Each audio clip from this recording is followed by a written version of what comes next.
enough sometimes. So today what we're going to do is we're going to go, I understand that you know a little bit about Winnipeg up to sort of Red River days, up to fur trade, kind of in there. You're not going to find a lot of fur trade buildings in the city of Winnipeg. There are a couple, and if you want to research that, that's a great, there's tons of stuff on that. What I'm going to concentrate a little bit more on is the more modern stuff, and that is most of the buildings in the downtown, which you're going to be dealing with. Isn't that the weirdest looking city you've ever seen? Yeah. That's the city of Winnipeg. Weird. As it currently is, or? As it currently is, yes. Now, I've got a couple of rules while we go on here. Everything and anything I say is up for debate and up for question, because if you don't catch me, I'll start making stuff up. And I'll just say it louder, and then it'll really sound like it's the truth. If I say something that you don't understand or that you want some more information on, ask and we'll go there, okay? There's really no rules here. I'm just going to start babbling away. If you guys want to, if there's something specific, if you've already sort of chosen a building or a building type or a building or a history era that you want to attack and research, let me know, because we can talk about that too, okay? It'll be a lot more fun if you guys talk. I know it's wicked early in the morning, but the more questions you ask, the more places, weird places we'll go with this history, okay? I'm going to try and do, so the history, the city of Winnipeg, so we're going to go backwards. So this is one entity, okay? This is the city of Winnipeg. It operates poorly at the best of times, but it does operate as one entity. But the city of Winnipeg is actually made up of 13, oh, this is always hard to do.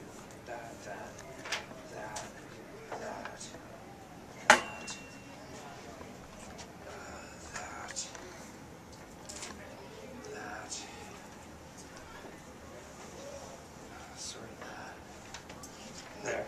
Is that 13? 1, 2, 3, 4, 5, 6, 7, 8, 9, 10, 11, 12. Oh, I'm missing. Who am I missing? Oh, St. James. We're always missing St. James. That's where I live, too. Weird.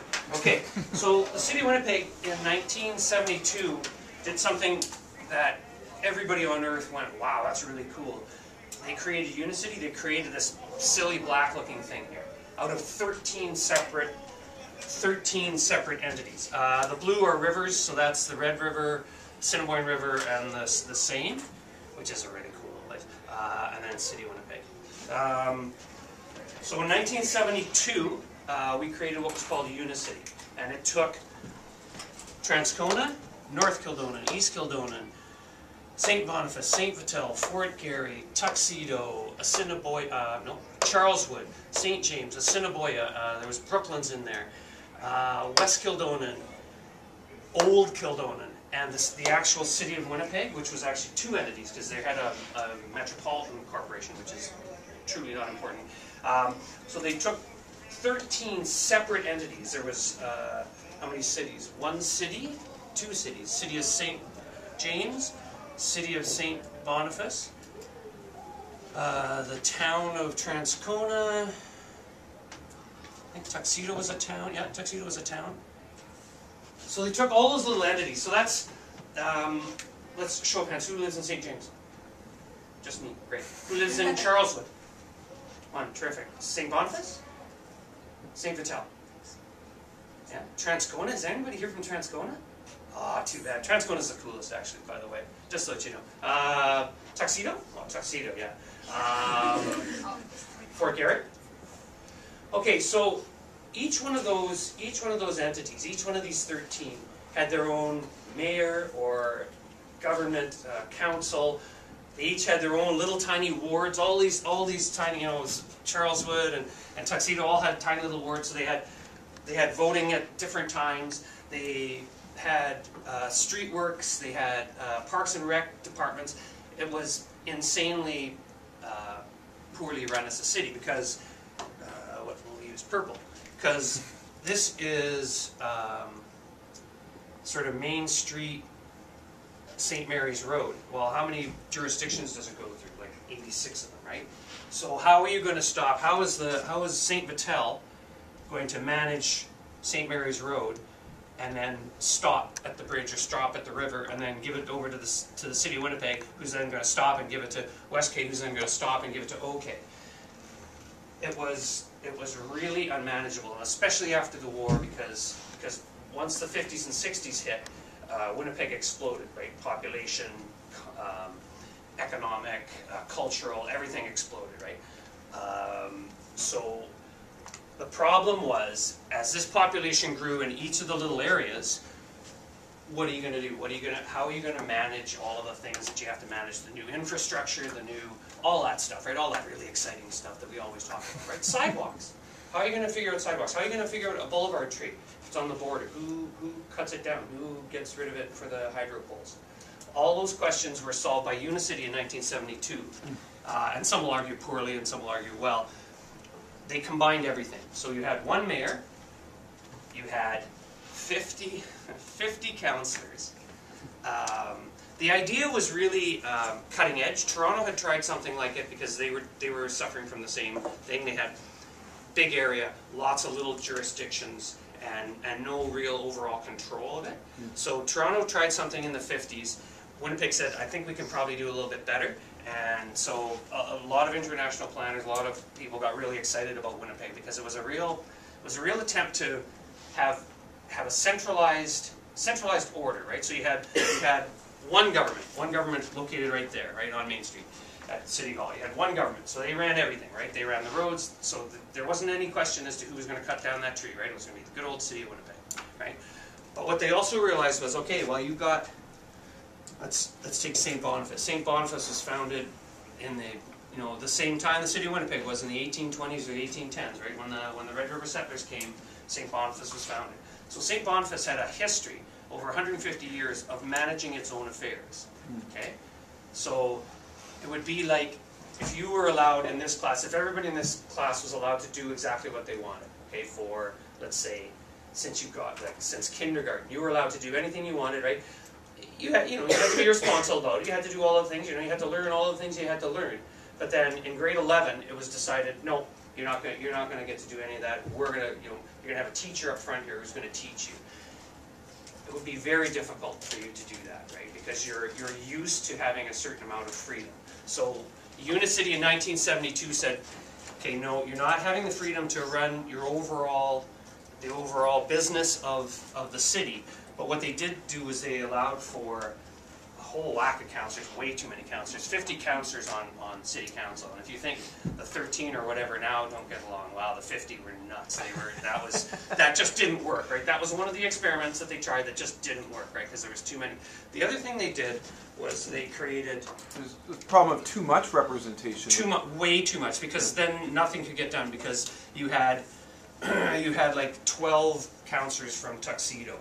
And the 12 councillors from Tuxedo weren't elected to worry about what was going on in Old Kildonan, right? They were elected by their neighbours to look after the interests of Tuxedo, right? It's not any different today, right? The guy that you elect for Tuxedo, while he's on city council and he has a larger thing, he's also elected by his neighbours in Tuxedo. He's also still looking after their interests, right? They had... I know, yeah, that's exactly. As if. Toss them out. They had what was called residential... I never get this. Residential... This is a gooder. Government. Residential advisory... something. G. I never remember what G is. Anyway, what they thought they would do, they thought, okay, well, we've got these councillors, and we got a billion of them, and they're going to be elected the way they regularly are. But what we're going to allow people to do is go on these little rags, on these little sort of groups. It's a group, residential advisory group. I get it. And then so as a person, so since kindergarten, you've done your own thing. Now you've got a teacher up front, but they're going to allow you with a couple other people in your neighborhood or not in your neighborhood to sort of get together and tell your counselor, tell your teacher what you want to be taught. Okay? those didn't work either, because what they ended up getting on these groups were people that didn't get elected to the council, so they were PO'd, so they were just on there to make trouble. So those didn't work either. The thing that you have to realize as you're researching your buildings is that when you pick a building, you're going to pick a building that's in an area, right? Most of them will be in the downtown, right? Because that's where, I mean, that's where all the exciting stuff is, right? And it's true. I mean, if you go into the Exchange District and you know, throw a piece of chewing gum, you're going to hit a building that's really exciting, right? There's tons of history, okay? You know, they're beautiful. They've got all sorts of, you know, ornamentation and doodads and all that great stuff. Great history behind them. Okay, so Exchange District downtown. I mean, you're golden. But you can pick. There's tons and tons and tons of really exciting stuff out in the boonies. Okay, Transcona. I'm not kidding you. Transcona's by far the most interesting neighborhood in Winnipeg, but by 10 miles. It's a railroad town. It was developed in 1912 from prairie into this huge industrial center. They created it within a year. They employed thousands of people. They had a train every day that took the mums into town to shop and dropped them off at Eaton's, which is now MTS Center, and a train to bring them back after they shopped all day. It was absolutely isolated from the city of Winnipeg, and it developed its own history. It developed its own culture. Transcona is great. If you can, there's tons of interesting buildings in Transcona. You pick a Transcona building, bravo, good for you. That's a good one. You know, you're going to pick something in St. Boniface. Really interesting, right? It's going to have a dome on it. If it's a big building, it'll have a dome on it and probably a couple of bells. But what I want you to understand is that each of those buildings grew up in a very different environment than we have today. Any questions so far? Anything I've said that crinkles your nose or makes your teeth dance? No? Nothing? Okay. Good. I must be saying everything true. Good for me. Anybody live in Armstrong's Point? I do that because Armstrong's Point. Nobody lives in Armstrong's Point? Wow. Do you guys know where that is? Does anybody know? Like may. Westgate, Eastgate, yeah, that area. You should at night when the sun goes down, you should have a drive through Armstrong's Point, because then you get to look in the windows and see all of the fancy houses. Because that was developed. It's true. Well, actually, your school started in Armstrong's Point, right? Ravenscourt started on Westgate, in the Bannatyne Castle. Armstrong's Point is really cool. One of you should probably pick a house in there. It may be the best confined example of turn-of-the-century residential mansions. For sure North America. Yeah, North America. You couldn't go further than that.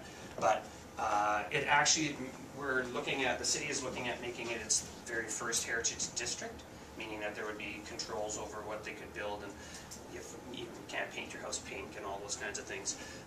Armstrong's Point's really cool. Had all the movers and shakers. Anybody who was rich or famous built a house in Armstrong's Point before World War I. So that's an easy one. I'll just tell you. You're going to get the heads of all of the grain companies, all of the big wholesalers, the politicians, some of the sports people. It was the center of everything. Anybody who was anybody wanted to be on the point. Are you familiar with that? Like, you know where Westgate Collegiate is? That area by the Misericordia? That's what he's talking about, right? Take a drive through there. It's like just off of Maryland or whatever. It's really cool. And even if you don't choose a building in there, it takes you right back to pre-World War I Winnipeg. The best of it. I mean, I can give you some streets where you can see the worst of pre-Winnipeg, pre-World War I Winnipeg, and those are interesting too. But Armstrong's Point's a really cool little area, and you should just drive by. If you're taking Canadian history and you're doing Winnipeg history, you should drive through the Point. Right. Maybe we should do a walking tour when the weather warms up. Yeah, and the Pointers are really they love their buildings. Like if they knew you guys were coming, they'd probably bake you cookies. They're very, very, very proud of the Point. You call them pointers? Not the Pointer Sisters, but the No, Pointer. right. They understand that they hold a really important key to Winnipeg's history, to a way that you can interpret Winnipeg's history. So they take their renovations very seriously. They take their buildings very seriously. They've been having court battles with the Westgate Collegiate because Westgate wants to do some expansion and build some more, and the Armstrongs Point Residents Association is really not happy about that, and that's because they want to try and keep it as unchanged as possible. So that's a really interesting area, and if you're going to do a history of a building in the Point, then you're going to have to talk about that. You'll have to talk about the Residents Association, which has been strong since the 50s, and all that great stuff. We don't know what it's like to be an independent school and have your neighbors not really like you. No, I know you wouldn't. We don't know that at all. Yeah, it's an interesting. Well, again, I mean, if somebody wants to pick the house, the Colonel's house, that's another really great, interesting history. Thompson House. That was the first. I don't know a lot of the history. I think he was building it and died before it was finished, and then it got taken over. I think that's it. Anyway, there's history on that too, and that's right next door. That'd be easy to get your pictures for sure. Particularly if you were a boarder. Yeah. Sissy, do you live in Thompson House? Yeah. There you go. You live in it. Interesting. All right. Okay. Now we're gonna blow this up a little bit. Okay. So now you've got Winnipeg today. You got Winnipeg in the 70s. Well, let's do Broadway. All right. So we'll use purple. Okay. Two of the streets. Well, one of the streets that some of you may choose, and I'm going to try and make one of you do this, because this is Portage Avenue, even though it's kind of invisible. And this is Broadway. While you can go into the Exchange District and find any turn-of-the-century, 1915 building, World War I building, era building, I'm going to cross my fingers that somebody goes onto Broadway and picks one of the modern buildings in there. Winnipeg in 1912 was the fastest growing city on Earth. There wasn't any city anywhere on Earth that was growing as quickly as Winnipeg population-wise, and maybe not economically, but pretty close economically too. Winnipeg was crazy hot. Everybody was coming to Winnipeg. Everybody on Earth knew about Winnipeg. Was in all the papers. Winnipeg was huge. So one of the things that you will be dealing with is that what that attracted was architects and lots of money. Okay, so when you combine lots and lots of money and architects and lots of population, you got Main Street. Okay, you've got all the banks, right? Bankers Row. Bankers Row goes from Main Street from Portage Avenue to William Avenue, and it has some of the best examples of bank headquarter architecture in North America. Okay, some of those, like the Millennium Center, which was Bank of Commerce, is one of the most amazing examples. If you go in there, if you've been in there, it's got the dome ceiling and stuff. It's wicked cool. So that was that was World War I, bunches of money. What Broadway was, what the buildings, the modern buildings on Broadway was Winnipeg's second Renaissance. After World War II, Winnipeg, again, like the rest of the world, sort of went, after the war, went, oh wow, that was awful. Let's make babies. Right? And that's basically what happened. And so you got population growth, you got people buying cribs, you got people buying bottles and diapers, and everything went boom, right? The whole world economy went crazy, right? What happened, how that translated in Winnipeg was certainly population growth and certainly an economic growth. But what you got was, again, a ton of money and clients who said, design me something cool. I don't care what it is, I don't care what it looks like, but I want to make sure that when it's finished, people go, wow, that's a cool building. And that's Broadway. Broadway has some of the most best-known modern 1950s and 60s architecture on Earth. There's one building, the Workmen's Compensation Building, 333, I think, Broadway. They actually had to put stadium seating on the sidewalk because so many people wanted to watch it being built, because it was the first of its kind ever designed and built on earth. There was articles in architectural magazines, and people actually, they taped up blueprints of the building so people could sit during their lunch and watch them build a building. Wow. Doesn't usually happen now. So on Broadway, you have your pick of the litter. They're the most spectacular buildings, and if you pick the right one, you could probably get an interview with the actual architect, designing architect, because most of those guys are still around. There's a Winnipeg Architectural Foundation, the Winnipeg Architectural Foundation. They have a website. They deal with modern architecture.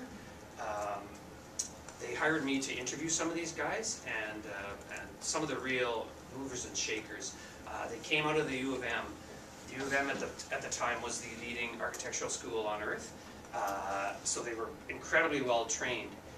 They got into the workforce. There were these 20-something kids with all these ideas, and then that got matched with clients who, like I said, I don't care what you design, just make sure that it's a really big wow factor, and here's a bag of money to do it with.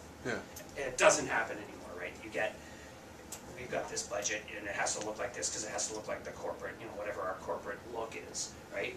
Right, so that every Safeway looks like every Safeway, and every, that thing. Broadway was not like that. Broadway was, design me something cool. So you go onto Broadway, and there's one on, I think it's St. Mary's. There's a little tiny, I'll have to get to, I'll send you the address of it. Someone should do that one. It's this little tiny one-story, but it's the coolest, it's the most unique modern building that I know of. The big ones are really, because it's on a big scale, you get to do things, you get to design things a certain way. On a little scale, a little one-story sort of bungalow office building, it's just, I hate to use the word adorable for a building, but it's this adorable little building. Somebody remind your teacher to remind me, because I don't have a brain. That's a cool little building, and I don't know who's designed it. Like I've looked for a while. On St. Mary's or St. Mary? St. Mary, like York and St. Mary. Yeah. Okay. Yeah. Okay. I'll get you the address, because someone should do that, because it's a cool little building. When you drive by, like you drive down Broadway, you go, wow, these big buildings, and then there's this little thing on St. Mary, and it's like, look how adorable that is. And you just want to go up and give it a little hug. Well, maybe you don't. I do for sure. So anyway, so Broadway. If you can convince yourself that to delve into the modern architecture, and that's where the city of Winnipeg is going. We're going to start evaluating and designating modern buildings in the next 5 years. There's tons of information, and wow, to be able to talk to an architect. The Blue Cross building on Empress, across from Polo Park, that's a really spectacular building, and the architect that designed it, I talked to him about it, and he designed it so that the inside was as well designed as the outside. He wanted it, when you used to be able to go in the front door and see all the way to the back door. And he did that because he wanted an openness to it, and he had all these design and architectural ideas and stuff. They've ruined the interior, they've renovated and ruined it. But to be able to, like, for you as a researcher, to be able to talk to the designer of a building is really cool, because you get an idea, you get a sense of what he was trying to do and what he was accomplishing. When you pick one in the Exchange District, you're not going to get that, right? You're not going to be able to talk to the architect because he's pretty dead. He doesn't want to talk anymore. So, any questions so far? How long do we have? We've got till 10:02. Lots of time. Lots of time. Questions? Gotta be one question. No? Nothing about adorable buildings? Come on, people. Nothing? Wow, I'm like, holy smokes. Has anybody, like, picked a building yet? Has anybody got an area yet? Exchange District? I mean, Exchange District is really easy, because there's so many magnificent buildings, but you can create a really good history if you ask the right questions, right? You're going to be able to find tons of information on any old building that's sort of nice looking from the street. The city of Winnipeg is going to, and it's back going to have been me, has written a history on it. So you're going to be able to find that stuff. For you guys, the hard part will be finding something new about these buildings, right? Like if you do a history of a warehouse, which is terrific because, wow, it was the only reason that we're all here, because of the warehouse. you have to ask some different questions. You're going to have to figure out, one of the things that we've been dealing with is what was it like to work downtown? Like, what was it like to work in the Exchange District? Because there certainly wasn't any residential down there, and there certainly weren't any trees down there. And it was pretty industrial, right? It's not like you can't go down and get a latte, sir. You can't go down and get a latte now, or you couldn't then, right? It was work, horses and buggies and carriages. Yes, sir. What's the oldest building in Winnipeg? Okay, I forgot to mention that you cannot test me. Oldest in the city, in the city of Winnipeg, or downtown the city of Winnipeg? Like in this city of Winnipeg or this city of Winnipeg? Because it's different. The big city of Winnipeg, the present day city of Winnipeg might be the Grey Nuns, the St. Boniface Museum, which is really cool, by the way. I think that's the oldest. The oldest in downtown Winnipeg. There's a nasty little, well, it's not really nasty, there's a nasty little, you guys know where Red River Community College is on Princess? On Elgin, and then what's the next one going north? There's a little tiny, one-story kind of cream-colored brick building that's sort of 1870s. The downtown Winnipeg stuff isn't going to be really spectacular, like, because it's, well, one, they didn't know what they were doing, right? Like, anything that in the downtown, anything in the Exchange District, that's pre-1900 was going to be made by idiots, to be honest with you. There was, again, 1880s when the CPR came through, there was, again, tons and tons of people, tons and tons of business, and nowhere to house them, so they built tons and tons of really crappy buildings, right? So one of the problems with the Exchange District, and I mean the reason it's there, and then one of its problems is it grew so quickly, right? So it grew really quickly. So the examples that you have, well, actually the Red River Community College at Princess is an example of that, because those all, the south three facades were 1880s. But when you went, like I got into them before they were demolished. Actually, I was the guy holding the key to let the contractors in, and when you went in, it was like this, because everything was skewed. It was all separating from the front, and then it was tilting, and they were a mess. And that's if you go into buildings and you find ornamental tin on the ceiling. If you've seen, you know what ornamental tin is, right? It's that fancy press stuff. That's because the contractors didn't know what they were doing. So the easiest way to hide mistakes was just to tack up some tin. So anytime you see that, you go, wow, that's a beautiful ceiling, and then you realize, oh, geez, I wonder what the floor structure's like under there, because it's going to be bad, right? So any old, there is some 1880s stuff left. There's a kids furniture store on Princess and McMillan? No, not McMillan. Bannatyne or McDermott. McDermott. That one's old. I think that one's sort of 1882-ish. The Peck, the building across from the Cinema 8 on Notre Dame, that one's old. I think that might be one of the older ones. Didn't the Christian Scientologists bought that, or the Christian Scientists? Oh, could be, yeah. Murray, could you talk to us a little bit, and this is what I'm fascinated with, so I'm going to be really selfish here, sorry guys, is that the transition between, okay, you had the HBC here, right, and you had Fort Garry, which sort of just slowly died, right? Fort Garry, the actual fort, now there's only a wall left. Yeah. What was that transition between, okay, this is a fur trading area, now, bang, there's the exchange. Right now, it's a hub, right? Great. What was that transition like? Because that seems to be a missing part of my understanding of Winnipeg. Okay. If this was the proposed, well, way north. I'd have to get on. You can write on that. This part of the building. Can I? Yeah, you can mustache on Brian Mulroney. Would you mind? Please. Just saying. This is actually Selkirk, Manitoba. That is kind of funny. And see, Kim Campbell shouldn't really be up there because she was never elected a prime minister. Well, half of Arthur Meehan, never elected. Right? I know, what the heck. Anyway, let's not go there. So if, wow, there is Selkirk. Look at Selkirk's right there. I didn't do that, did I? No. Okay, phew. Originally, the CPR, right? CPR is Canada's first transcontinental railway. John A. Macdonald, do you guys know all this history, all train history? Getting there. Getting there? Okay, Yeah. so they decided, and rightly so, the government in Ottawa decided if we're going to be one country, we need one railway that goes right across, right? Because that was like rapid transit, right? And it didn't just go to Jubilee, it went way further than that, right? So they wanted to see this shining sea, right? Where are we here? That's well, Montreal, and then you know, Vancouver. Well, at that scale, here somewhere. Okay, so Vancouver. So they wanted to build a railroad from sea to shining sea, right? The best place to do, they had the world's experts in train engineering come out and say, oh, for sure go to Selkirk. Like, go through Selkirk, take it through Selkirk, because that's the easiest way to build. It makes the most sense.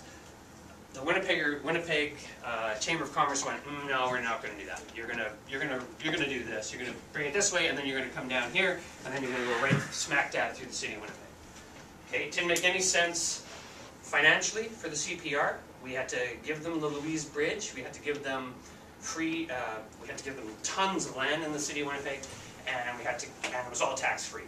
Okay, the deal that the CPR got to do this instead of that was ridiculous, and we're still paying for it. But that was the deal.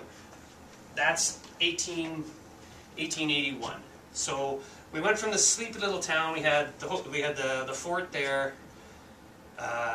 We had a bridge. We had a bridge there. We had a trail. The Portage Trail wasn't Portage Avenue, that's for sure. And this was the other bridge. This was the other, like, the main street was fort to fort, right? Upper Fort Garry to Lower Fort Garry. Almost overnight in 1881, Winnipeg went from being this sleepy little muddy town with horses to this modern metropolis. Okay, overnight. You got a tent. You got a tent village, and they never did get rid of it. In here, all along the rivers, with the forks was basically a tent village. You got organized and legalized prostitution on Annabella Street, which is up in here. You got whiskey. You got like whiskey shacks. All the great things that a metropolis should have. And the thing that Winnipeg did, the great thing that Winnipeg did, let's use a pencil. If anybody out west, if anybody from here to Vancouver wanted a dozen pencils, okay, they're manufactured here. Oh, this is Montreal. They're manufactured here in Montreal, or even worse, they're manufactured here. In Great Britain, most of it probably was in Great Britain. If somebody in Edmonton ordered a pencil, it would get on a train in Montreal or Toronto. It would travel all the way to Winnipeg. It would stop right there. They would unload it. Then they would load it again, put it on another train, and send it on west to Edmonton. It was more expensive for you to ship your load of pencils. That's a great pencil too. Look at that. I don't think they had those in 1880. But anyway, it was more expensive for you to have a train car full of pencils go straight through to Edmonton, which would make sense, right? Because they would order them by the carload. But it was more expensive to do that. It was way cheaper to stop in Winnipeg, have it unloaded. They would take it into the warehouse. Some of the warehouses that you'll go to had drayways, which is the covered driveway. So you could actually back a train car in there, unload it, take it to the 4th floor, unload that, organize it into some lots, reorganize it, send it back down, put it into another train car. So you're talking about 15 sets of hands touching that pencil. Okay? And that was cheaper to do than just to send it through. So that's why you have the exchange district, right? That's why, because now you have to hire, well, at one point before the war, I'm trying to remember what the number was, at one point before the war you had 50 freight cars just on the CP track. And remember, we had by 1912 we had 3 transcontinental rail lines coming into Winnipeg, and another one going south into Pembina, into North Dakota. at its height, you had 50 freight cars a day coming in on the CP track. And each one of those had to be unloaded. Whatever was on it stopped, got moved, got unloaded, got put somewhere, got reloaded, and sent forward. So you're talking about, well, hundreds of thousands of jobs, and guaranteed jobs, right? There were always going to be jobs because there was always going to be that freight deal. Okay? So when you go into the Exchange District and you pick a warehouse, that's the history that you're talking about. Okay? You're talking about the city of Winnipeg being in a political and economic place to be able to negotiate the world's greatest deal, right? Makes absolutely no sense. Makes no sense. Hey, sensible. Cool. Cool. It made no sense to do, right? It makes no sense. You would never do that. But the city of Winnipeg not only negotiated, just one second, I'll get to you. Not only negotiated, let's not bother with Selkirk, let's go to Winnipeg. Also negotiated, hey, let's have you unload everything so that we can hire 1 million people, right? All immigrants. Yes, sir. How is it cheaper to unload everything and put it back than just go straight through? Because they applied a tariff. So if you bypass Winnipeg, you got a charge per mile. So it was so high that it was cheaper to do that. And you have to remember too, the labor would have been really cheap, right? Immigrant labor was wicked cheap. Yes. There is a building downtown with the Hudson's Bay Company logo on it. Absolutely, the Keg or another one. I think that's the one. I think so, because It's on I think Gary It's or like- Fort. Yeah. Yeah, it's the Keg. That's a great building. That was a stable. It was a stable for the Hudson Bay Company. Their actual like the Bay building was at St. Mary and Main Street for years and years and years, and so that was a stable that they used for the horses. So they just kept their name on it. Yeah, yeah. The city of Winnipeg would, when they went to renovate stuff like that, we would have asked them to leave it on, right? Because it's history, right? They don't need to take that off. So that's why. So that's why you have the Exchange District, and when you go into the Exchange District, look for warehouses with an extra story on them, because those guys, they built the one warehouse I'm thinking of. They built it so that they could add 4 more stories to it. So they built the foundation so robust, just because they knew, well, we're not going to expand, we can't expand out, right? Because they went lot line to lot line. All of those buildings are lot line to lot line. But they figured, well, I'll just add more stories, and you'll be surprised. You might want to park before you look up and drive it, because my wife hates it when I do that. But a lot of the buildings, a high percentage of the buildings, the warehouses downtown have an extra story, and you'll notice it because they're not usually as ornate as the original. But that was, I mean, that's again, if you're picking an Exchange District, get into that headspace that nothing was impossible, right? 1912 Winnipeg, there was nothing that was impossible. I'm going to build this building. I'm going to build it big so that I can expand. My business is going to expand. I'm going to live in the Point.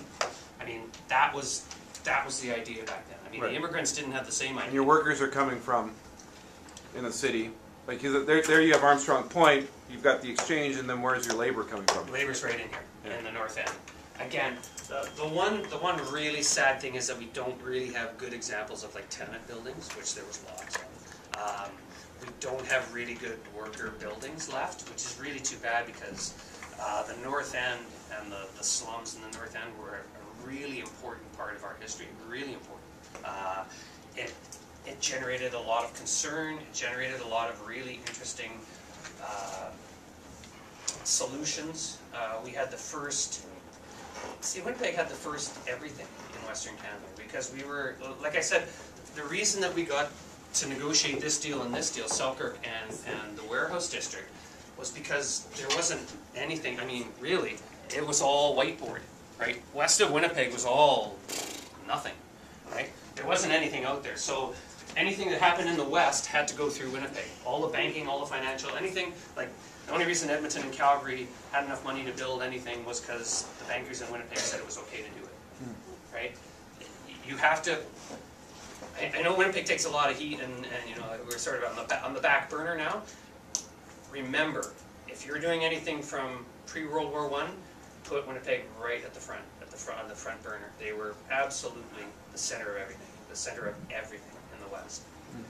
Any finance from Britain came through Winnipeg. They poured tons of money into the banks in Winnipeg. Right? All those bankers were, like I said, on Main Street there. All those banks wanted nothing to do with individual business, individual business. They wanted corporate business. They didn't like it. It wasn't the place to take your little book, you know, like to ATM, right? They didn't want personal banking. That was all business, right? And they built these, you know, these churches and synagogues to banking on Main Street, and that was all with money from Britain and Europe. And the fascinating part about the North End, though, is they still have the labor temples there. Like there's the Ukrainian labor temple, and some pretty important labor socialist-based buildings that are really, really important to the city as well. So you get this juxtaposition of Armstrong Point, and then sort of the labor part of Winnipeg, and it'd be neat to get sort of an equal amount. I don't know. Absolutely. Of representation in your research on that. But Ukrainian churches. I mean, there's some great examples of old Ukrainian churches. There's great examples of modern Ukrainian churches. I mean, those are, you don't have to be Ukrainian to really appreciate it. And I mean, the Ukrainian history, immigrant history is really amazing. There's tons of stuff on that, right? You can't throw a dead cat without getting some Ukrainian history, which is great, right? Right? Unless you don't want to throw one at all, and then that's fine. Other questions? Sir? Why did Winnipeg get stopped? that's the big question. Fabulous question. See, look at it. See? And you've got 2 minutes to explain it. 2 minutes. Holy smokes! Well, I need this down here. Okay. That's way down south. That's the Panama Canal. Now, that's the simple answer. Actually, I don't even need 2 minutes. Panama Canal. What ended up happening was, instead of the grain all coming through Winnipeg, and all the business that grain generates, went through the Panama Canal and on to Vancouver. So they didn't need.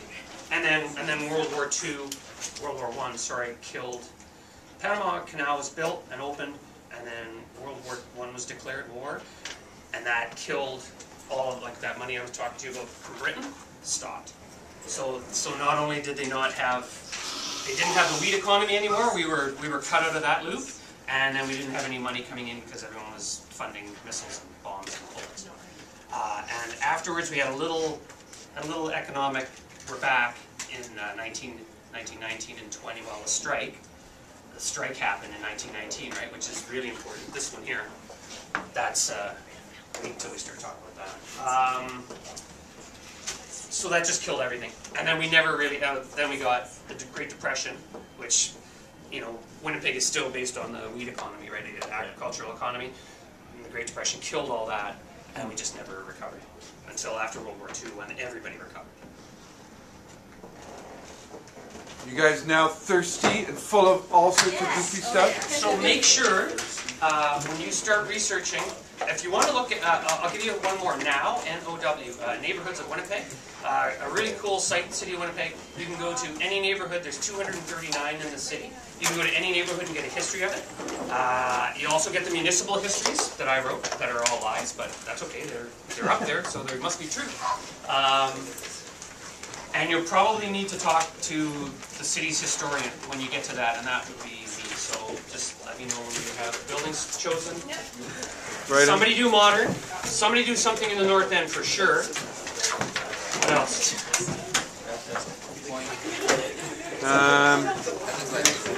Do some exchange, but not too many. I mean, the exchange district's kind of done. Yeah. Downtown's cool. Bankers Row is cool. Okay. Do cool ones. Don't do boring ones. Absolutely. You could. That was, somebody asked the question, what is history? Well, Government as has my made kids, it I cooler. Any building has history, right? Even if it was built in the 70s, right? And then again, you get to talk